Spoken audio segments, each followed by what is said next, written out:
रात को 10 से 11 बजे का समय गोल्डन आवर कहा जाता है, खासकर हार्ट डिजीज और स्ट्रोक के लिए, ब्रेन अटैक और हार्ट अटैक। कि इंसान की नींद और दिल की बीमारी के बीच में बड़ा कनेक्शन है और हमारी क्लॉक डिस्टर्ब हो जाती है और हार्ट पर बुरा असर पड़ता है। कि कृपया जल्दी सोकर दिल की बीमारी का खतरा अगर आप कम कर सकते हैं तो क्यों ना करें। अगर आप अपने सोने का समय बार बार बदलेंगे तो आपको नींद न आने की बीमारी लगेगी।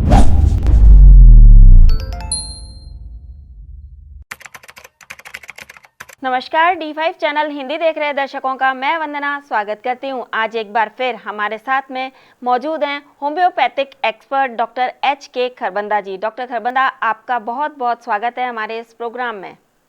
धन्यवाद, सबको नमस्कार।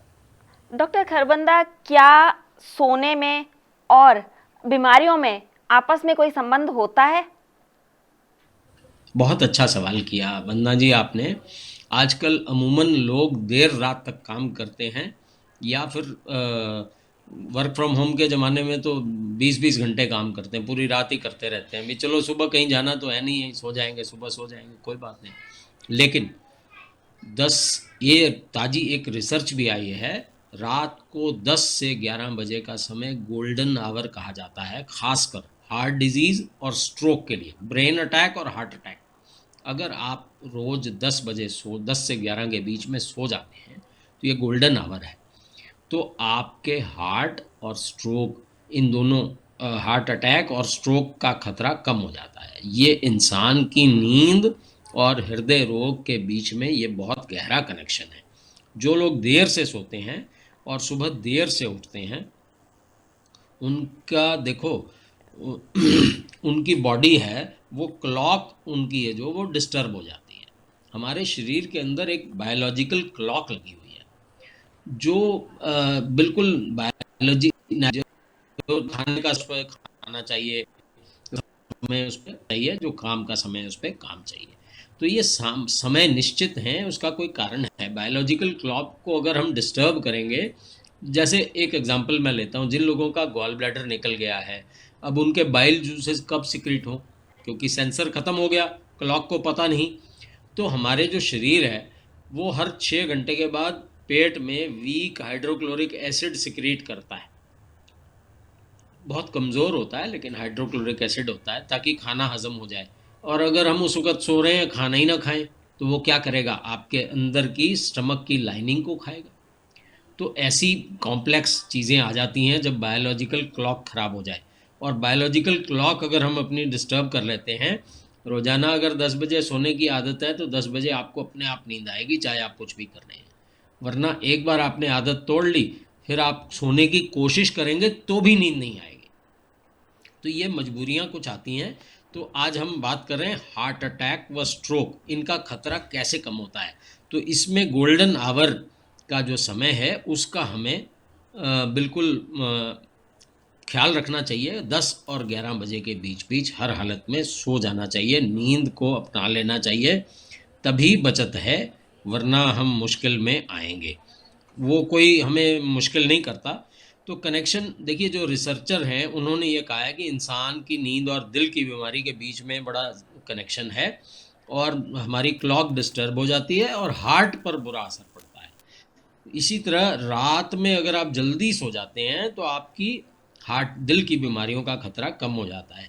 88,000 लोगों पर रिसर्च हुई है और उस रिसर्च में 43 से लेके 74 की एज के बीच के 84 के ब्रिटिश नागरिक थे, एडल्ट्स थे, उनमें यह रिसर्च हुई है। तो उन लोगों के हाथ में ट्रैकर था, ट्रैकर के जरिए उन्हें और उनके उठने की एक्टिविटी को मॉनिटर किया गया था और उसके लाइफस्टाइल से जुड़ते सवाल जवाब भी उनसे किए गए थे कि आपका लाइफस्टाइल क्या है, कैसे आप करते हो। तो उस ट्रैकर के ऐसे लोगों में 5 साल तक heart disease, heart attack, stroke और हार्ट फेलियर का मेडिकल रिकॉर्ड रखा गया और उनकी तुलना की गई। फिर 5 सालों की रिसर्च का परिणाम क्या आया है वो अब मैं आपको बताता हूँ। रिसर्च के जो रिजल्ट आए हैं वो ये बताते हैं कि जिन मरीजों ने हर रात 10 से 11 बजे के बीच नींद लेना शुरू किया, उनमें हृदय रोग के मामले सबसे कम थे। वहीं जो लोग आधी रात के बाद सोते थे, उन्हें यह खतरा 25% अधिक होता है। अब मर्जी आपके हाथ में है, आपका हार्ट और आपका ब्रेन ये आपके हाथों में है। देखिए, हल्की फुल्की ब्लॉकेज तो शायद मुझे भी है, सभी को है, तो बचाव हमारे हाथों में है। इसलिए जो यूरोपियन हार्ट जनरल में ये जो रिसर्च छपी है, उनकी पब्लिक रिसर्च यही कहती है कि हम लोगों को प्रेरित कर रहे हैं कि कृपया जल्दी सोकर दिल की बीमारी का खतरा अगर आप कम कर सकते हैं तो क्यों ना करें। तो ये हमें अपने शरीर को शारीरिक रूप नींद अच्छी लें और समय से लें, अच्छी के साथ साथ समय से लें, ये भी बहुत इंपॉर्टेंट है। 7 घंटे की नींद तो सभी कहते हैं, लेकिन समय से लें। तो समय से 10 बजे सोना आवश्यक है, बायोलॉजिकल क्लॉक को बनाए रखना आवश्यक है, ताकि आप शारीरिक व मानसिक रूप से स्वस्थ रहें। जी वंदना जी। क्या दिमाग की भी कोई बीमारी होती है या दिमाग में की भी कोई परेशानी होती है? देखिए, इस रिसर्च की बात तो जो मैंने की वो तो हार्ट और इस पे थी स्पेसिफिकली, क्योंकि ट्रैकर पहनाए गए थे, लाइफस्टाइल मॉनिटर की गई थी। जहां तक आई बात दिमाग की, दिमाग तो में तो ब्रेन तो दिमाग में ही है ना, ब्रेन का अटैक भी तो आता है जब, देखिए, ब्रेन खून में थक्के जमेंगे, हार्ट अटैक आ गया, थक्का अगर ब्रेन पहुंच गया तो ब्रेन अटैक आ गया। तो ये ब्रेन अटैक और हार्ट अटैक आएगा। हाँ, मानसिक मैंने आपको बताया था कि अगर आप अपने सोने का समय बार बार बदलेंगे तो आपको नींद न आने की बीमारी लग जाएगी, और नींद प्रॉपर नहीं आएगी तो आप अगले दिन काम नहीं कर पाएंगे। तो ये मुश्किल तो मानसिक और शारीरिक दोनों है। क्या इसके अलावा ऐसा भी है कि नींद नहीं लेने से और भी इंसान को कोई और परेशानी हो? बहुत कॉम्प्लेक्स प्रॉब्लम्स आती हैं नींद न लेने की वजह से। पेट का हाजमा, मैंने भी आपको बताया कि एसिड तो समय से सिक्रीट होगा। अब अगर आप सारी रात जागेंगे तो रात को खाना भी खाएंगे तो बॉडी को, बायोलॉजिकल क्लॉक को तो पता नहीं है कि इस वक्त भी खाना आएगा पेट में, तो वो एसिड नहीं देगा तो खाना हजम नहीं होगा तो कब्ज होगी तो 36 सिर दर्द आएगा, एसिडिटी आएगी, 36 विकार आएंगे, तो विकारों का घर बन जाएगा शरीर। आप ये मत कहिए कि कहाँ विकार, सारे शरीर में विकार आएंगे। स्वस्थ रहने के लिए एक इंसान को कितने घंटे सोना जरूरी है? देखिए, 6 से 7 घंटे एडल्ट को, बच्चे तो और ज़्यादा सोते हैं। जब बच्चे जन्म लेते हैं तो 20, 22, 23 घंटे सोते हैं, धीरे धीरे ये कम हो जाता है। और एडल्ट होने पे आपको मिनिमम 6 to 7 आवर्स की साउंड स्लीप और टाइमली स्लीप, ये बहुत ज़रूरी है, टाइमली और साउंड स्लीप। तब बिल्कुल कमरे में पिच डार्क अंधेरा करके, बिना किसी आवाज़ के, बिना टीवी के, बिना मोबाइल के अगर आप नींद लेंगे तब वो साउंड स्लीप कहलाएगी। और उसका फ़ायदा क्योंकि देखिए, स्लीप के दौरान शरीर अपने आप को रिपेयर करता है, लेकिन अगर सोते वक्त भी खाना आपके पेट में पड़ा रहेगा तो बॉडी तो डाइजेशन में लगी रहेगी, बॉडी की रिपेयर कब होगी। इसलिए लेटने से 2-2.5 घंटे पहले आप अपना खाना ख़त्म कर लें और समय से सोएं, और 6 से 7 घंटे पर्याप्त साउंड अच्छी नींद लें, ताकि आप अगले दिन तरोताज़ा उठें और डबल स्फूर्ति से काम करें। ओल्ड एज के अंदर नींद न आने की प्रॉब्लम हो जाती है, तो ऐसे में क्या करना चाहिए? देखिए, ऐसा होता है, एक तो जैसे जैसे एज बढ़ती है नींद के घंटे कम हो जाते हैं। होता क्या है, बुजुर्गों को काम तो कोई होता नहीं, वो दिन में 2 बार सो लेते हैं, आधा आधा 1-1 घंटा, और फिर रात को कैसे नींद आएगी? नींद तो उतनी आनी है ना। तो नींद उनको ये चाहिए, जितने भी बुजुर्ग हैं अपने आप को किसी ना किसी एक्टिविटी में लगाएं। अगर एक्टिविटी नहीं है तो घर के पास पार्क में एक बुजुर्गों का ग्रुप बनाएं और सारा दिन वहाँ खूब उनके साथ बैठ के अपना बातों में लगे रहें, पॉलिटिक्स डिस्कस करें, जो भी उनको अच्छा लगता है, अध्यात्म की बातें करें, अपने आप को व्यस्त रखें, रिटायर न हो। 9 से 5 वाला रूटीन, सुबह उठ के 9 बजे तैयार हों, 5 बजे तक काम करें, पूरा रूटीन वाला सिस्टम रखें, तब जाके, और थकाएं, फिजिकल एक्टिविटी करें, तब जाके उनको रात को नींद आएगी, अदरवाइज नींद डिस्टर्ब रहेगी। क्या मेडिटेशन इसमें फायदेमंद होता है?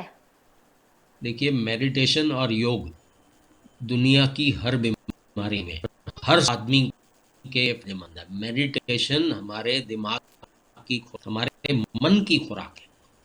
वो हमें अध्यात्म से जोड़ती है, हमें अपनी अंतरात्मा से जोड़ती है, हमें परमात्मा से मिलाती है।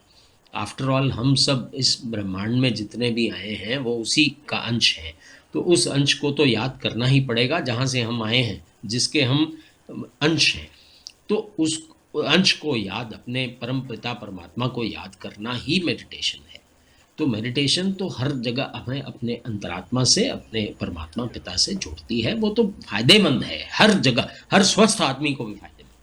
नींद ना आने पर क्या होम्योपैथिक कोई मेडिसिन ली जा सकती है? बहुत अच्छा सवाल है वंदना जी आपका। होम्योपैथी में हम ऐसे बिल्कुल स्पेसिफिक एक हमारी है, पैसीफ्लोरा मदर टिंचर है, वो दे देते हैं। अगर बहुत ज़्यादा नींद की परेशानी होती है, उसकी 10 बूंदें सुबह, 10 दोपहर को, रात को 30 से 60 बूंदें, जितनी ज़रूरत आवश्यकता हो। और काली फॉस हम देते हैं ब्रेन को स्ट्रेंथन, नर्व्स को स्ट्रेंथन करने के लिए, जितनी भी हमारी नर्व तंत्र है, पूरे नर्वस सिस्टम को स्ट्रेंथन करने के लिए। और उसके साथ साथ कारण जान के फिर हम कारण का निवारण करते हैं, चाहे नेट्रम्यूर दें, चाहे स्ट्रामोनियम दें, चाहे आस्कॉस्मस दें, चाहे इग्नेशिया दें। तो कारण का निवारण करते हैं हम। मरीज की पूरी हिस्ट्री लेके हम कारण का कोशिश करते हैं कि उसके तह तक पहुँचे, और फिर हम उसका निवारण। कई बार कई लोगों के घर में कोई मिस हैपनिंग होती है, उस वजह से माइंड डिस्टर्ब रहता है और नींद नहीं आती, तो हमें उस कारण के लिए शॉक, ग्रीफ की दवाई, इग्नेशिया इसमें बहुत अच्छा काम करती है, वो देनी पड़ती है, तब जाके बात बनती है। हमारे कई दर्शक आपका नंबर मांगते हैं, कृपया अपना नंबर बताएं। 9815220735। दर्शकों से एक रिक्वेस्ट है, बात करने वो अपनी समस्या लिख दें, कोशिश करें, उनको खुद ही कॉल आ जाएगी हमारे क्लिनिक से, आपको उसका समाधान बताया जाएगा। डॉक्टर खरबंदा, आप हमसे जुड़े, आपका बहुत बहुत धन्यवाद। धन्यवाद वंदना। अगले एपिसोड में आपसे फिर मुलाकात होगी, तब तक के लिए नमस्कार।